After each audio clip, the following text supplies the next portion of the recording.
boleh dibiarkan. Walaupun panjenengan bukan model, panjenengan misalkan bukan model, misalkan modelnya mudik kemana gitu, terus nggak balik. Ada orang meninggal, maka panjenengan sebagai muslim wajib hukumnya memandikan, mengkafani, menyolati, dan menguburkan. Ojo sampai dibiarkan. Hukumnya apa? Berdosa satu kampung kalau membiarkan ada jenazah tidak terawat. Makanya dulu ada seorang bajingan pengeka, saya pernah cerita. Kemudian karena orangnya terkenal jahat, gak ada yang mandikan, dibiarkan jenazahnya, mayatnya itu tergeletak, bahkan diseret ke sampah. Akhirnya apa? Allah perintahkan malaikat Jibril untuk menemui Nabi Musa. Apa pesannya?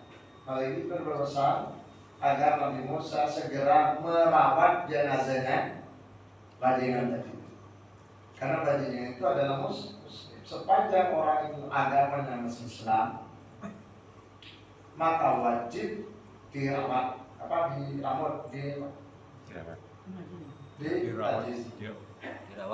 Dirawat ya, dimandikan, dikafani, sholat tidak dikuburkan, jangan dibiarkan. Dan kalau ada jenazah, panjenengan jangan lama-lama di masjid. Orang itu gak nyaman duduk bareng jenazah, Pak. Walaupun jenazahnya muslim siapa, jenazah itu sunnahnya segera.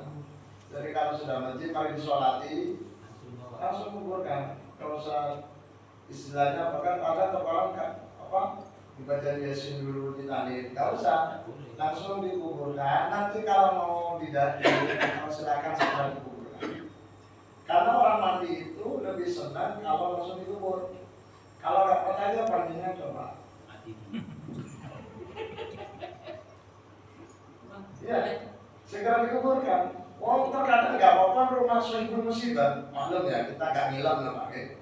Sohibul musibah itu terkadang kalau jenazah almarhumnya dibacain panjang-panjang itu senang terkadang. Dia nggak paham bahwa yang meninggal itu aslinya lebih senang cepat dikuburkan badiru kata Rasul badiru segera. Kalau itu orang baik, fa'inkan khairan. Kalau yang meninggal itu baik, maka kebaikannya sudah nunggu di dalam kubur. Jadi teman hidupnya, bukan teman hidup Pak. Apa? Teman tidur. Ya teman hidup di kuburan maksudnya ya. Bukan teman mati, teman hidup di kuburan. Tapi kalau orang itu jelek, apakah kejelekannya nunggu? Itu urusan Allah. Kalau orang itu jelek, maka yang hidup itu lebih baik tidak dekat-dekat dengan orang jelek. Jadi orang yang lain itu gak boleh ngebari dunia. Makanya panjenengan harus dari orang mati. Biar dianggap di dalam Islam itu gak ngebari dunia. Makanya dalam hadisnya kan disebutkan begini, syarrun nas, seelek-elek menungso, sejelek-jeleknya manusia, mantala umruhu, orang yang panjang umurnya, wasa'a amaluhu, amalnya jelek. Itu orang menungso, wis tuwek, gak belum sholat, seneng dosa, gak baik. Jangankan orang lain, kalau orang jelek itu keluarganya sendiri gak terlalu suka. Aneh dewe gak pati senang, mau bilang sendiri Pak. Ojo sampai wong tua itu oleh anak dewe gak disenengi. Ojo sampai. Lah panjenengan kan kita semua sebagai anak, ojo sampai membenci orang tua apapun keadaan, bahkan orang tua non muslim pun. Kalau dalam surat Luqman, wa in jahadaka an tusyrika bima laysa laka bihi ilmun fala tuti'huma wa sahibuhuma fid dunya ma'rufa. Wajib Pak seorang anak ngancani apa nggih? melayani orang tua walaupun itu orang tua ahli maksiat bahkan non muslim. Kapasitasnya sebagai manusia. Bukan sesama muslim, bukan. Beda akidah itu. Walaupun dalam Islam itu beda akidah itu sudah dianggap beda orang. Tapi kita dianjurkan untuk menghormati orang tua kami. Tetap orang tua kami. Baik, saya lanjutkan. Ada pertanyaan Pak? Silakan Pak. Mengenai imam Ustaz. Kadang-kadang kalau sholat zuhur itu kan ya di sini itu kan memang nggak ada imam tetapnya. Nah kalau sholat tertentu khususnya subuh ya memang sudah ada orangnya. Tetapi kalau zuhur asar itu kadang-kadang tunjuk-tunjukan gitu Ustaz. Nah itu gimana ya, kita artinya gini, kita sebenarnya antara asar ada juga sama. Zuhur asar nggak ada. Nah masalahnya kemarin bisa ada subuh, ya kadang Sabtu Minggu juga nggak ada, maghrib isanya nggak ada Ustaz. Oh, Sabtu Minggu. Iya itu nggak ada. Maksudnya imam tetapnya nggak ada. Nah kita itu nunjuk imamnya itu bagaimana? Di antara kita itu ya kita nggak saling tidak tahu sebenarnya sejauh apa hafalannya, kecuali kalau ada sarana atau media untuk memang ini ngetes ini layak imam atau enggak. Nah, itu nggak ada ya, tunjuk-tunjukan ya itu aja gitu loh Ustaz. Ini gimana Ustaz? Iya. Siapa yang paling merasa bisa, yaitu yang jadi imam. Ya masalahnya merasa. Orang nggak merasa. Nah, merasa itu kan relatif gitu loh. Dan problem juga. Tapi yang jelas harus ada imam. Iya. Maksudnya sholat nggak boleh sampai tidak berjamaah.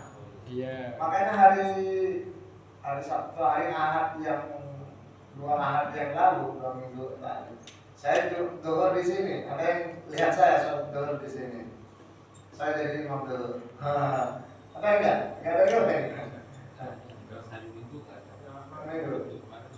Saya sini. Saya nggak mau jadi imam.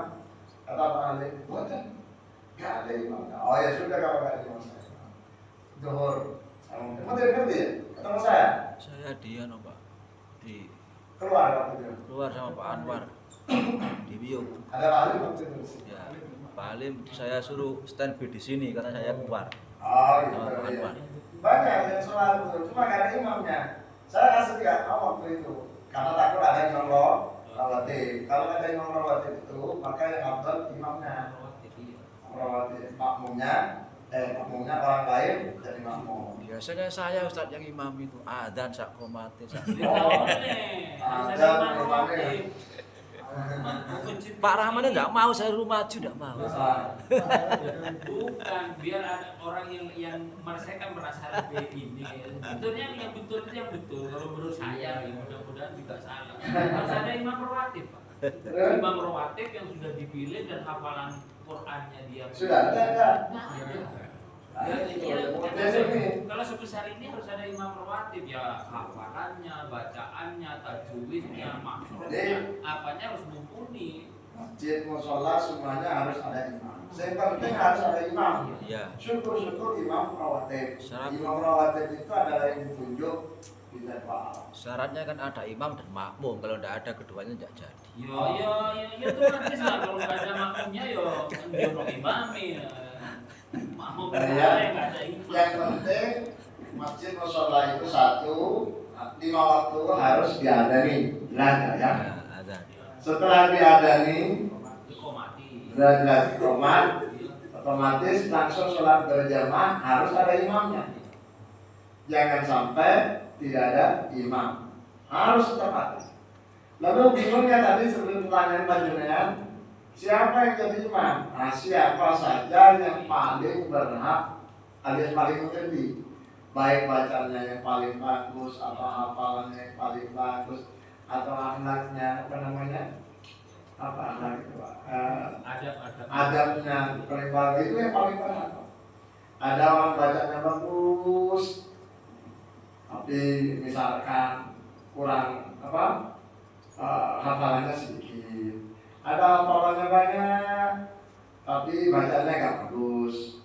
Ada bacaan bagus, hafalannya banyak, tapi nggak tenang.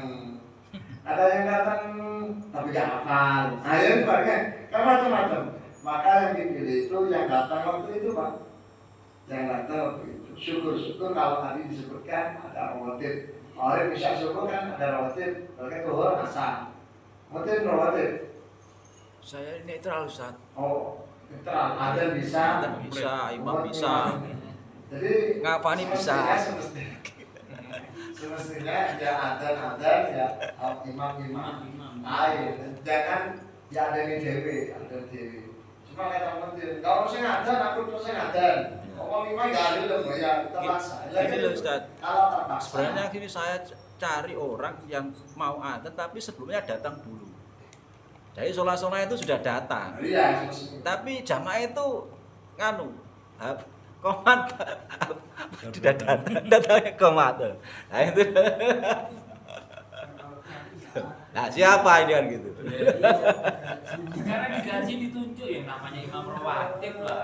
Imam rawatib itu memang harus bab tetap Pak, dan itu harus digaji memang. Enggak, ya, Iya. ya ini posisinya kan memang petugas di masjid. Enggak, kan beliau tugasnya bukan tugas imam Pak. Iya, Ya. maksudnya kan paling Tugasnya seluruh paling- keseluruhan nih. Wabah cakup.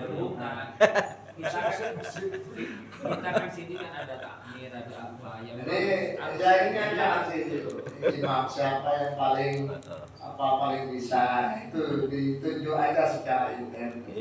Tapi harus datang itu nasa datang. Kadang ditunjuk tapi tidak datang, Pak. Repot sudah.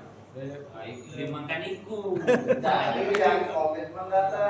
Ada yang nganu minat jadi khotib tapi begitu tunjuk mau gak teko bau. Wis busa kan gitu.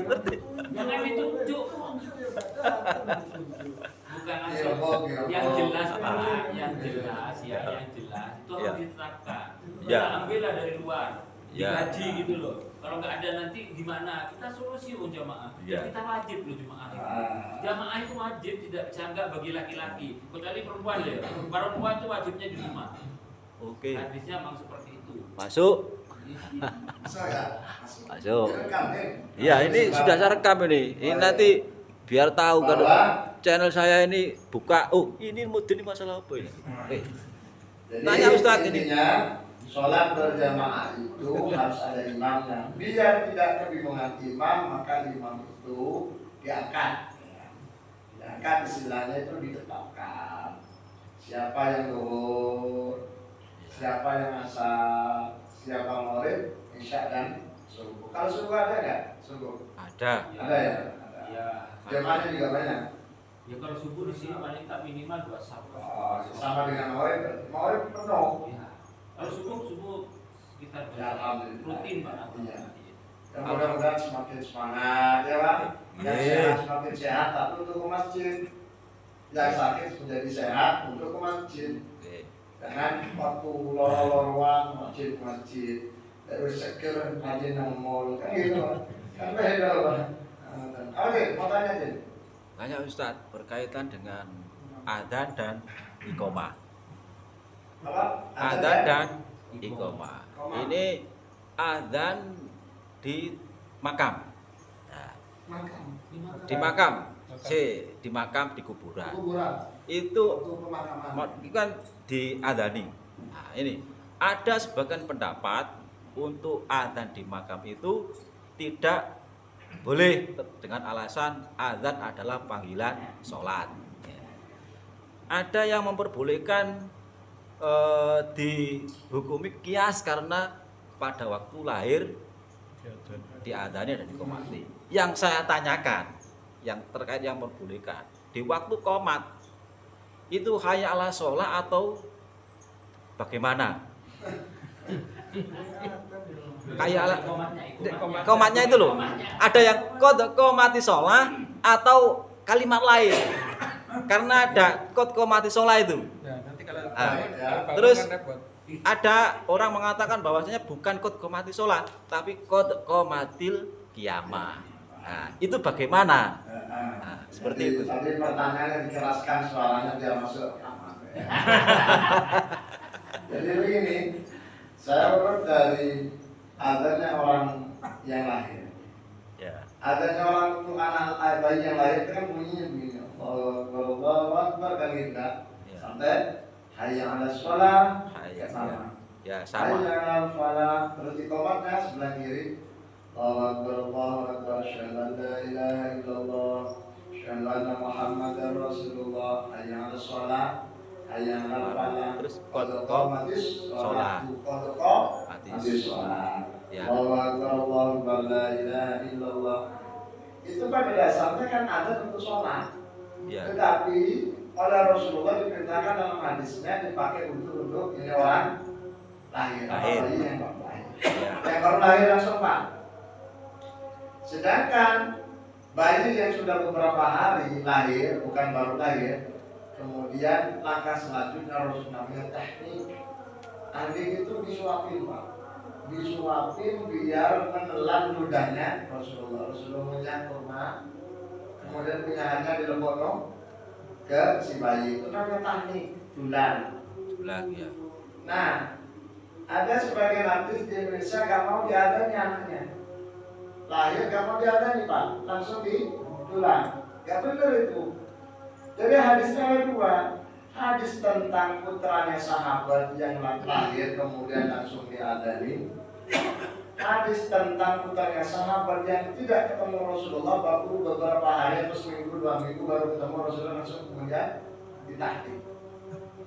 Nah itu, jadi dua hadis itu tidak bertentangan, sama-sama diamalkan tergantung waktunya, apakah baru lahir atau sudah agak besaran dikit beberapa hari. Maka ada dua pendapat terkait dengan adab untuk orang mati di kuburan. Ada yang mengatakan boleh disamakan dengan bayi yang lahir. Ada yang mengatakan tidak boleh karena tidak ada dalilnya kan gitu Pak. Ya. Yang ditanyakan tadi yang ikut yang mengatakan boleh kan disamakan dengan orang baru lahir. Pertanyaannya apakah qadqamatis shalah atau qadqamatil? Ya, Pak. Jawabannya tetap sama. Karena adzan untuk bayi itu adzannya sholat, orang mati adzannya untuk bayi dikiaskan. Maka qomatnya qad qamatis sholatu qad qamatis sholat, bukan qad qamatil qiyamah qad qamatil badan. Walaupun prakteknya banyak. Saya pernah mengantarkan jenazah, ada ustaz masuk ke dalam liang lahat untuk mengadzani qomat. Antar pakai qad qamatil qiyamah, qad qamatil qiyamah. Saya jauh nanti sholat, tapi kan habis pulang. Ustaz, kau qad qamatil qiyamah? Iya, qad mati. Berarti gak paham dia bahwa adanya itu bukan untuk orang mati. Adat itu untuk orang hidup. Ya. Adat itu bukan untuk bayi, tapi untuk yang besar itu. Biar selalu ingat sholat maksudnya. Berarti yang berkunjung itu Ustaz ya? Biar ingat sholat. Bukan si mati itu gak sholat itu pas si mati itu kan. Si murid itu ben gak suwe-suwe teng kuburan. Ben bilang sholat. Boleh. Sebab lama-lama di kuburan gak boleh. Wong terkadang nyun sewu ziarah kubur sampai 40 dino. Topo, gak boleh itu. Ziarah sebentar. Nanti ziarah pendatang mendoakan orang tua untuk konsultasi yang baik. Kuburan sebentar aja, udah suwe-suwe. Jadi lama-lama, gak dianjurkan. Lama-lama di kuburan. Akhirnya saya tadi teko. Terus kemarin yang kuburan kalau maisan, ngerti maisan? Iya, betul di sana. Diusap-usap. Gak boleh. Gak boleh cium batu nisan. Akhirnya saya tanya ke kau, misalnya, waduh, matur suwun deh, dari saya tanya langsung ngomong, dia Pak, nggak numpang aku kasih ujian, yo, awakmu lulus, wis lulus, ya ojo lali yo, iki kuburan bangun, cor. Gak mau syariat suruh mencor kuburan itu saya tahu. Tapi karena terlalu lama, akhirnya saya tanya, pokoknya tempat-tempat yang tidak dianjurkan lama, kalau kelamaan itu saya minta kau. Kamar mandi, itu kan boleh lama. Ada yang kamar mandi lama? Yo kalau BO Apa sih lama Pak Iyo kan? Ya Maksudnya Ngenteni mana nih? ya secukupnya. pokoknya selesai langsung pulang. Iya iya. Jangan Ada Ustaz. ada yang sampai minta maaf ya, main HP. Kalau dulu Ada Ustaz. baca koran dulu. Ya, ada koran. Saya lihat di rumah yang Suki Mampung gede, korannya buat apa? Gitu. Ternyata katanya kalau mohon maaf mungkin besar baca koran sampai hatam. Nah, jadi kalau setelah pagi kan itu kan ada koran setompokan, dibaca semua itu. Sampai sore. Bukan sampai sore, sampai selesai. Gak boleh itu. Di kamar mandi itu perintahnya harus segera. Sehingga panjenengan kalau cuci, kalau bisa, kalau ada tempat jangan di dalam kamar mandi. Di luar. Kamar mandinya silakan tutup. Karena kamar mandi itu tempatnya setan, tempatnya jin. Sehingga kalau kamar mandi sudah gak dipakai, tutupan dulu. Pojok dibuka, biar gak ketok setan. Air itu tempat istirahatnya setan. Sungai, orang mancing sesuai bunyi-bunyi, Pak. Ketok-ketokan, dindos-dindos. Kita senang itu mancing. Sesuai-suai. Laut. Nah, Itu beser Ustaz. hah? Beser. Apa itu? Beser itu kan kencing itu kadang sering apa itu. Akhirnya lama di kamar mandi. Kan penting enggak suwi. Beser. Pokoknya kamar- Beser. Selesai keluar, ojo sampai mikir. Di kamar mandi itu bukan tempatnya pemikir, bukan. Ya. Buang air kecil, siram-siram, masuk keluar. Ya. Gak usah Inspirasi. Utang turunnya, oh ini kata itu enggak ke kamar mandi, dipikir di dalam kamar mandi, gak usah. Karena kamar mandi itu tempatnya setan. Gak boleh terlalu dalam kamar mandi. Mandi secukupnya, pipis, buang air besar secukupnya, tidak perlu lama-lama. Cuci juga itu secukupnya, gak perlu lama-lama dan seterusnya. Mana beda?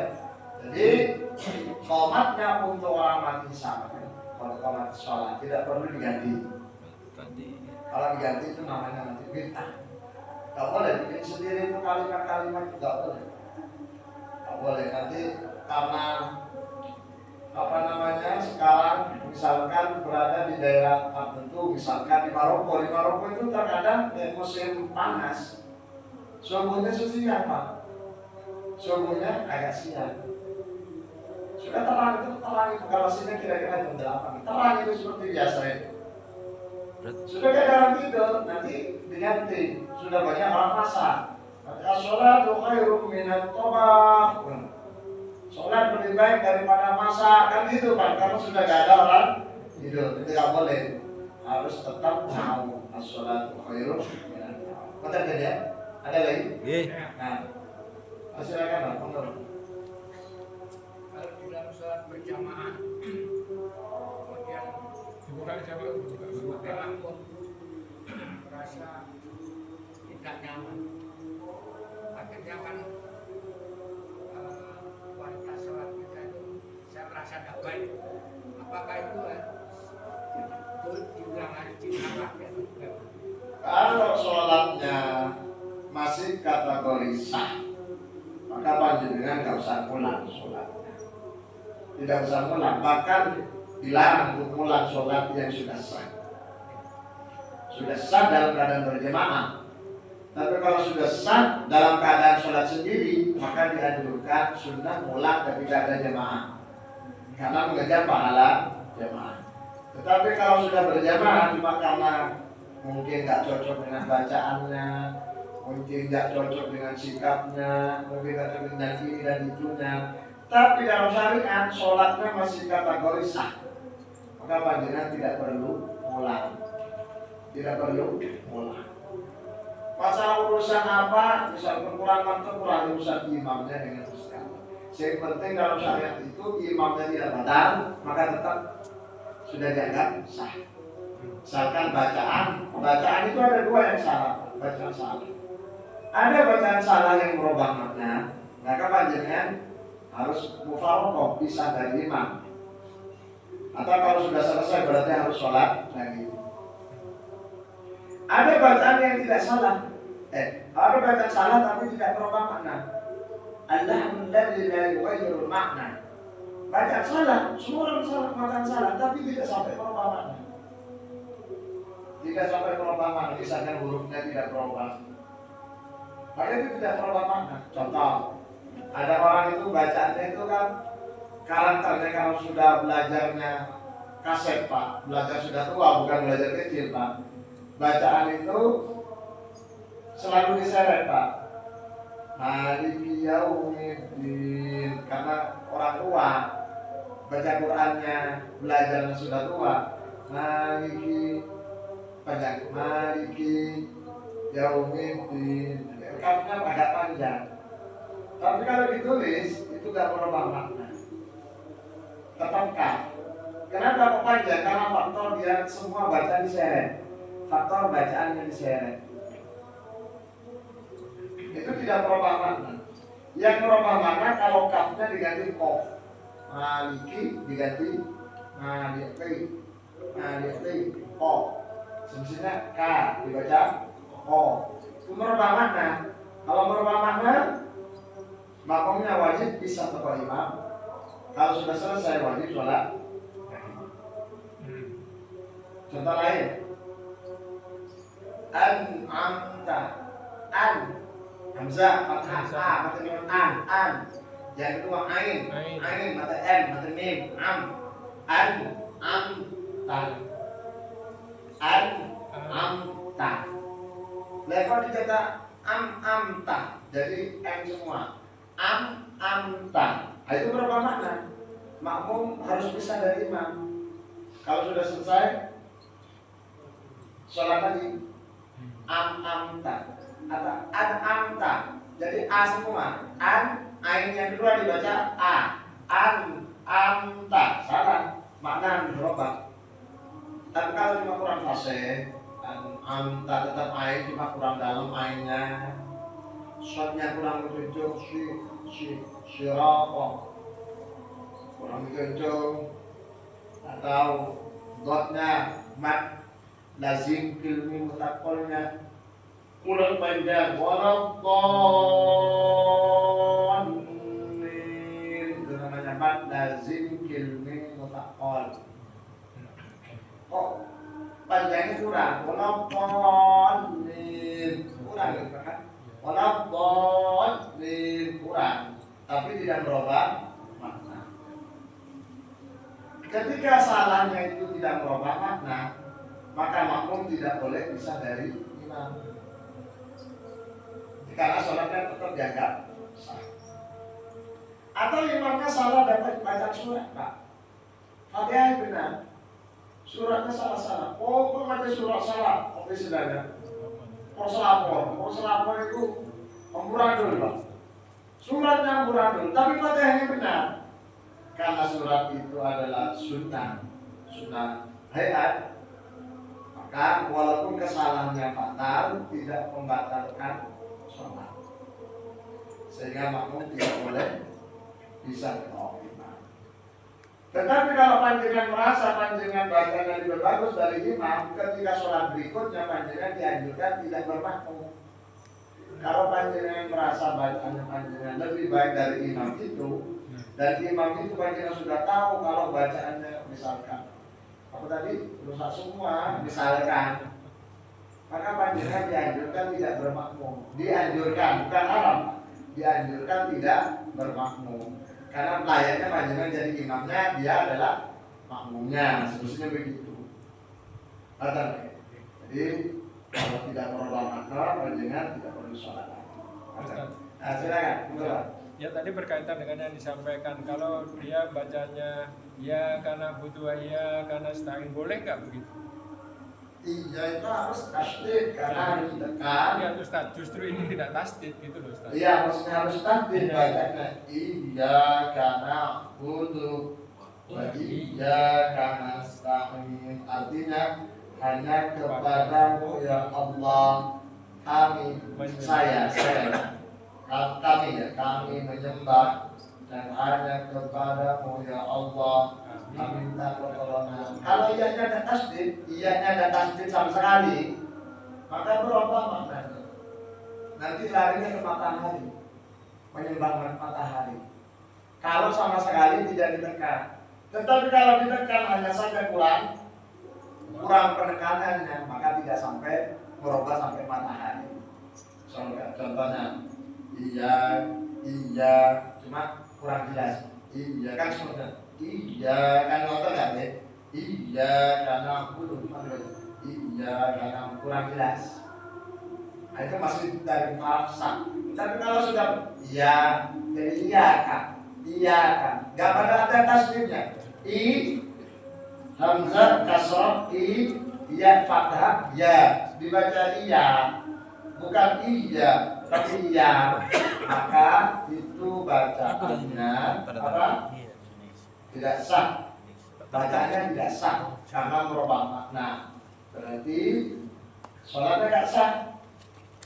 Kalau salahnya dalam Fatihah itu merubah makna, semestinya iyaka dibaca iyaka, nggak sah. Karena maknanya berubah, semestinya menyembah Gusti Allah, berubah menyembah matahari gara-gara kurang tekan tasdidnya. Itu contoh, sekedar contoh. Ada lagi yang berubah makna. Contoh tadi mustaqim dibaca mustaqim. Banyak itu. Apa? Ihdinas syiratal mustaqim. Mustaqim dibaca mustaqim. Gak sah, berubah makna. Tadi yang lain amta dibaca amta. Berubah makna. Apalagi Bang? Alaihim dibaca alaihim.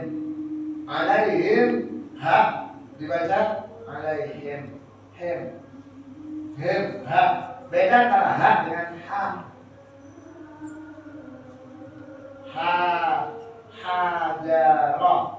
Hajarah batu. Hajarah indah hijrah. Beda nafasnya, beda artinya. Kalau tipis hajarah al-hajar, kalau hajar al-hajar. Yang alaihim sanis alaihim kasar karena merubah makna. Walau ditekan, sesat menyesatkan. Kalau walau dolin itu sesat. Dolin itu menyesatkan. Ini hitopnya adalah orang-orang Nasoro. Kalau maudhu orang yang dimurtadi itu orang Yahudi. Kenapa Yahudi dimurtadi? Karena Yahudi suka mateni Nabi. Sampai pernah berhasil dalam sehari Yahudi mateni Nabi 40 sehari. Sukses bukan? Sukses. Orang Nasoro itu menyesatkan Nasoro karena menyembah Nabi Isa dan mengajak-ajak untuk menyembah atau itu Nasoro, sehingga sesat menyesatkan. Kalau tidak ditekan dibaca waladhdallin, itu artinya sesat, bukan menyesatkan. Kalau sesat untuk diri sendiri, kalau menyesat untuk orang lain. Kata dia, hati-hati sama bacaan Al-Fatihah, takbiratul ihram, tahiyat dan salam. Itu adalah rukun qauli, rukun bacaan yang harus tepat dan benar bacaannya. Maka deh, semoga bermanfaat. Subhanallah wa bihamdika, asyhadu an la ilaha illa anta, astaghfiruka wa atubu ilaik. Walhamdulillahirabbil alamin. Assalamualaikum warahmatullahi wabarakatuh. Waalaikumsalam warahmatullahi wabarakatuh.